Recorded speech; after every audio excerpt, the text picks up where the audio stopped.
Hello tout le monde, j'espère que vous allez bien. Donc aujourd'hui, on se retrouve dans un autre décor puisque je vais vous parler livres et nourriture. Donc pour ça, je me suis fait un petit thé tarte potiron et avec bien entendu une petite part de tarte au potiron pour aller ensemble. Donc pour commencer, je vais vous parler d'un livre qui m'a donné faim du début à la fin. Donc qui est Les délices de Tokyo. Donc c'est un livre qui est particulièrement connu, qui est assez court puisqu'il fait 220 pages, quelque chose comme ça, et qui vous donne incroyablement faim, même si on vous parle de gâteaux que vous n'avez jamais mangé. Par exemple, me concernant, je n'ai jamais mangé cette pâtisserie-là, mais pourtant j'ai très envie de la goûter un jour à cause de ce livre. Donc en fait, ici, on va vous parler de dorayaki. Donc je vais vous montrer à chaque fois des petites photos de gourmandises en fait, dont ces livres parlent pour vous mettre encore plus dans l'ambiance. Et donc on va suivre, il s'appelle Santaro, qui en fait est dans une échoppe où en fait il vend des choses à manger, notamment des dorayaki. Il n'est pas propriétaire en fait de cette petite boutique, il est salarié et en fait il déprime vraiment au niveau de sa vie, de son travail, etc. Il fait les choses un peu mécaniquement, sans saveur, sans être passionné par ce qu'il fait et ça se ressent sur la qualité de ce qu'il vend. Un jour en fait il va faire la rencontre de Tokue, alors j'espère que je prononce bien le nom des personnages, qui est en fait une vieille dame qui l'observe plusieurs jours et puis enfin qui s'approche de lui et qui lui propose son aide pour en fait apprendre comment faire des bons dorayaki, c'est-à-dire tout le travail qu'il y a à faire en amont pour bien les faire, la patience qu'il faut et surtout la passion et la maîtrise en fait de toutes les étapes. Et donc en fait tous ces moments où en fait ils vont se lever tous les deux aux aurores pour en fait préparer tout ça et vous avez en fait toutes les étapes pour le faire, ça vous donne tellement faim. Pourtant c'est un truc que nous on mange pas forcément puisque c'est comme deux pancakes avec la purée d'haricots rouges. Donc c'est pas forcément quelque chose auquel on est habitué, mais en fait quand vous lisez ce livre vous avez envie d'en manger quoi qu'il arrive. Comme beaucoup de livres japonais, c'est très doux, très poétique, il y a beaucoup de beaux messages puisque en fait Tokue, donc qui est la vieille dame qui vient l'aider, en fait a des doigts plutôt déformés, donc c'est des choses qui peuvent par exemple faire peur aux clients et en fait on va comprendre après pourquoi, quel est son secret et on va avoir tout un discours par rapport à l'acceptation de ça, etc. Et qui était très beau, toute la fin est extrêmement poétique, extrêmement bouleversante. Il y a Bagheera qui mange ses croquettes, donc c'est ça que vous entendez, comme quoi tout le monde mange pour cette vidéo. Et moi je vous le recommande, que vous aimez, alors si vous aimez le Japon, je pense que vous en avez déjà entendu parler, si vous êtes juste intéressé ou que vous avez envie de découvrir des livres qui donnent faim, mais celui-là allez-y vraiment, je le trouve très joliment fait. Et c'est pile les romans japonais en fait qu'on aime, où on retrouve en fait un peu tous ces éléments qu'on aime dans les auteurs japonais, donc à lire. Bon, on va commenter en x10. Si vous voulez savoir d'où ce thé vient, je vous conseille d'aller voir ma vidéo l'été d'automne, tout est indiqué dedans. Alors ensuite, je vais vous parler d'un livre que je n'ai pas en ma possession parce que je l'ai prêté à une amie. Mais je vais vous mettre sa couverture en photo, comme ça vous pourrez voir de quel livre je parle. Donc c'est de Un goût de cannelle et d'espoir, qui est aussi extrêmement connu. De toute manière, les livres que je vais vous présenter sont plutôt bien connus. Donc en fait, là vous allez suivre Elsie donc, et sa famille. Donc nous sommes pendant la Seconde Guerre mondiale en Allemagne. Et en fait, vous allez la suivre à deux époques différentes. Vous allez d'abord la rencontrer plus vieille au Texas. Et en fait, c'est une journaliste qui va devoir aller dans sa boulangerie, l'interviewer pour savoir en fait un peu les traditions allemandes autour de Noël. Et en fait, avec ce prétexte-là de journaliste qui vient quand elle est âgée au Texas dans sa boulangerie, elle va raconter son histoire. Et donc là, on va pouvoir avoir son histoire pendant la Seconde Guerre mondiale dans la boulangerie de ses parents. Et j'ai trouvé ça très intéressant parce qu'en fait j'avais pas lu de livre où on est pendant la Seconde Guerre mondiale, mais du côté allemand et du côté du peuple en fait. Donc j'ai trouvé ça très intéressant. Vous avez en fait toute l'ambiance de la guerre qui vous pouvez très bien vous plonger dedans. Donc la terreur un peu sur la population, tous les voisins qui vous observent tout le temps, tout le monde peut vous trahir. Vous avez en fait les rations, donc comment en fait la famille va arriver en fait à continuer à produire, à vendre ces produits à la boulangerie-pâtisserie avec tout le rationnement, avec des fois très peu de sucre, très peu de beurre. Vous avez par exemple la plus grande des filles, donc la sœur d'Elsie qui elle va être mariée en fait à un... Je sais plus quel grade il a dans l'armée, mais un officier on va dire. Et en fait elle va être plongée dans tout ce qui est le système en fait où les femmes de nazis vont être là uniquement pour faire des bons enfants ariens, etc. Donc toute cette partie-là. Vous avez Elsie, elle qui est encore mineure à ce moment-là, qui a effectivement un autre nazi qui va lui tourner autour et qui va cacher un autre secret. Et puis en fait la fin de la guerre avec les Américains qui débarquent et un peu tout le côté liberté et les Américains qui vont s'intéresser à elle. Donc c'était très intéressant, très instructif, j'ai beaucoup aimé et vraiment mais toutes les parties où vous avez les parents ou même elle qui est dans la boulangerie et en fait qui se lèvent pareil aux aurores pour faire toutes les pâtisseries, etc. Mais ça vous donne tellement faim, même si pourtant c'est un récit qui est assez difficile, etc. On a toutes ces petites scènes qui sont extrêmement gourmandes à lire et vous avez bien entendu des années plus tard quand elle est au Texas et elle est dans sa boulangerie et vous avez effectivement des petites scènes où on revoit effectivement tous les produits de la boulangerie. Et donc ce qui est très intéressant, c'est que dans ce livre-là, vous avez à la fin des recettes. Donc sauf pour les délices de Tokyo, tous les livres que je vous présentais après, il y a les recettes à la fin des livres, donc c'est encore mieux. Et vous avez, alors j'ai demandé pour la traduction, enfin pour la prononciation plutôt, parce que je ne sais pas les prononcer, vous avez des couronnes, des bretiennes et vous avez aussi crumble épicé et vous avez, puisqu'on est au Texas, donc à la limite du Mexique, vous avez aussi par exemple pan de muertos et vous pouvez en fait refaire toutes ces recettes là, donc c'est quand même très intéressant.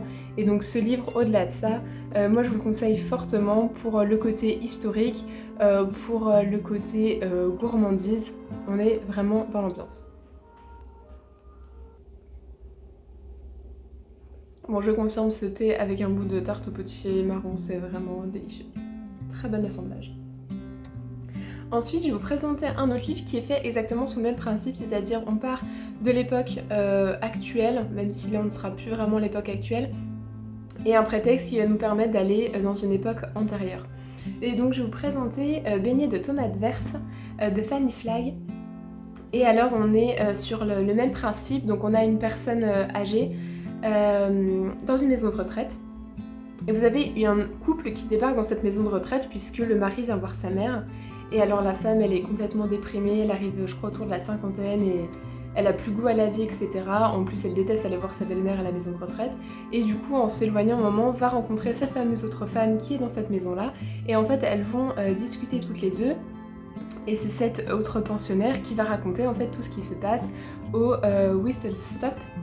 Et c'est comme ça que vous avez toute l'histoire de ce livre, donc qui se passe en Alabama. Donc l'histoire qui est racontée se passe dans les années 20, donc de 20 à 40. Et ce livre est sorti en 87, donc en fait l'histoire actuelle se passe à la fin des années 80. J'ai vraiment beaucoup aimé ce livre, donc il y a une adaptation cinématographique. Tout comme Les Délices de Tokyo, vous pouvez retrouver le film si jamais ça vous intéresse. Je n'ai vu aucune des deux adaptations, je peux pas vous dire si elles sont très fidèles, mais si jamais ça vous intéresse plus que lire les livres, vous savez qu'il y a des adaptations. Vu l'épaisseur du livre, je peux pas vous promettre que l'adaptation soit plutôt bien réussie, contrairement aux Délices de Tokyo, mais bon, c'est toujours bien de savoir qu'il y a cet autre moyen de connaître cette histoire. Donc en fait, vous allez suivre toute une panoplie, de personnages. Donc moi j'aime beaucoup quand il y a beaucoup de personnages, qu'on suit un peu tout le monde, qu'il y a beaucoup de personnalités, il y a des gens pour qui ça peut déranger en fait et qui se sentent un peu perdus. N'hésitez pas à noter à ce moment-là à chaque fois que vous rencontrez un nouveau personnage. Et en fait vous allez suivre en fait toute l'histoire de ce quartier. Pendant ces années-là, vous avez même des pages. Alors ce qui est très joli, c'est qu'en fait vous avez les pages à chaque fois qui commencent comme ça pour vous dire où est-ce que vous êtes, à quelle époque. Et vous avez aussi des pages où c'est le journal du village, on va dire du quartier, et c'est juste un journal à ragots. Et donc en fait, vous suivez le Whistle Stop Café, qui est géré par deux femmes, dont une qui a le caractère très bien trempé. Et vous suivez ça sur plusieurs années et vous êtes complètement dans l'ambiance de ce café-là. Vous avez vraiment envie, vous aussi, d'y aller. Tous ces personnages sont très intéressants, je vous le conseille encore une fois. Et donc là en fait on est en Alabama, donc les recettes c'est pas des recettes forcément de pâtisserie et de boulangerie comme je vous ai montré tout à l'heure, mais vous avez par exemple le pain de maïs à la poêle, vous avez tarte aux noix de pécan, poulet frit à la sudiste, boulettes au bouillon de poule, donc des recettes du sud des États-Unis, vous en avez plusieurs comme ça. Donc pareil, je trouve ça vraiment chouette en fait de retrouver les recettes à la fin pour pouvoir les reproduire chez nous ensuite. C'est vraiment voilà, le genre de livre tranche de vie. Donc si vous êtes intéressé par cette époque-là, aux États-Unis, dans le sud, je pense que vous allez aimer. Si vous aimez effectivement le fait qu'il y ait plein de personnages avec des fortes personnalités pour certains, ce livre est fait pour vous, je le conseille à 200%. Et ensuite je vais vous présenter une saga qui est aussi extrêmement connue, donc qui est la saga de Jenny Colgan, qui est donc La petite boulangerie du bout du monde. Donc vous avez le premier, le deuxième, non je dis n'importe quoi, celui-ci est le premier, La petite boulangerie du bout du monde, Une saison à la petite boulangerie qui est le deuxième, et vous en avez un autre donc qui est Noël à la petite boulangerie, donc qui est très sympa à lire pour Noël mais qui est pas du même niveau que les deux autres je trouve. J'ai plus apprécié celui-là que celui-là que je trouvais un peu en dessous, mais bon ça vous met une ambiance Noël si jamais. Donc là c'est pareil, hein, pour les trois vous avez des recettes de cuisine à la fin des livres. Donc là on va être en Cornouailles, donc finalement on passe du Japon à l'Allemagne et le Texas, Alabama, et là on passe en Cornouailles, donc c'est parfait. Donc en fait vous allez rencontrer, elle s'appelle Polly. Polly en fait qui vient de se faire larguer par... qui se fait larguer, hein, je crois pas que c'est elle qui l'a quitté par son copain. Ils avaient monté une entreprise ensemble et elle se retrouve sans rien, enfin complètement désespérée, sans un sou en poche. Et en fait elle va retourner dans ce petit... Enfin elle va tomber sur ce petit port en Cornouailles où elle va décider d'y rester alors que pourtant le temps est assez pourri. Vous avez, suivant ces marées hautes ou marées basses, vous êtes des fois complètement isolé du reste en fait de l'île.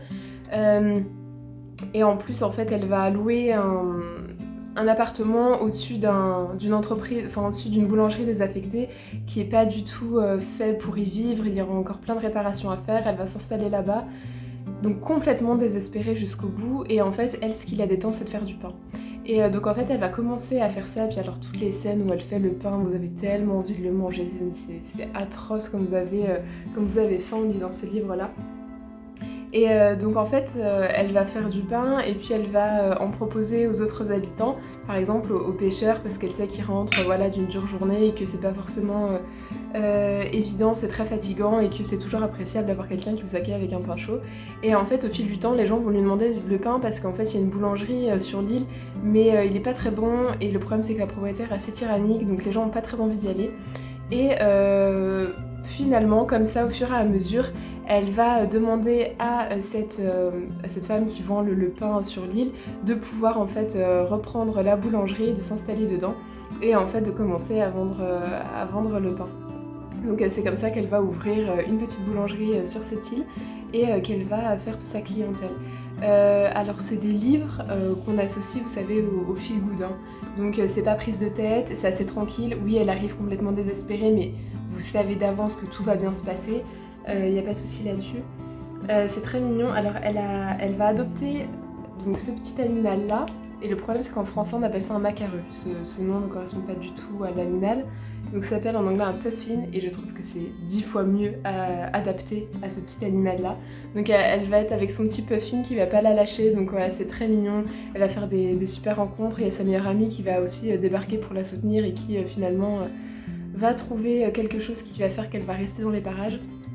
Donc voilà, c'est des livres très sympas à lire, pas prise de tête et qui donnent envie de manger du pain, mais c'est assez fou. Donc là par exemple le premier vous avez des recettes de allumettes au fromage, beignets au maïs, petit pain à la cannelle.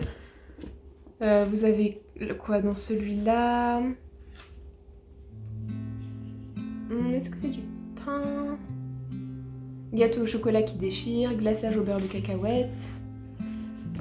Et pour Noël, est-ce qu'on avait des choses un peu plus Noël ou pas? Je vais regarder, hop. Ouais, vous avez des trucs plutôt sur Noël, tortillons de Noël, délicieux chocolat chaud. Qu'est-ce qu'il y a, Bagheera? Donc voilà, donc moi je vous les conseille si vous aimez les lectures assez à ce feel good comme ça, donc ça se passe en Cornouailles. De toute façon Jenny Colgan c'est toujours des choses comme ça, c'est souvent un personnage féminin qui va décider un peu sur un coup de tête de se lancer dans un projet perso et qui va faire de jolies rencontres. Quand il y a des problèmes finalement ils se résolvent assez vite, donc moi je vous les conseille si vous aimez ce genre de lecture. Qu'est-ce qu'il y a ce genre de lecture. Donc voilà, j'espère que cette vidéo vous aura plu, qu'elle vous aura donné envie de lire certains livres et qui vous aura peut-être donné faim aussi. En tout cas, moi c'est des livres que j'ai beaucoup aimés. Ils ont tous des histoires différentes et abordent pas les mêmes sujets, donc forcément suivant ce que vous aimez, ce que vous appréciez lire, vous pourrez vous diriger vers certains et pas forcément tous. En tout cas moi je sais pas, je trouve que c'est une bonne surprise quand on découvre qu'il y a des petites recettes à la fin et surtout pour les tester chez nous. Donc n'hésitez pas à me dire si ça vous a plu, n'hésitez pas à partager cette vidéo et en attendant moi je vous retrouve dans d'autres vidéos. N'hésitez pas à aller consulter les précédentes notamment sur l'été et je vous dis à bientôt.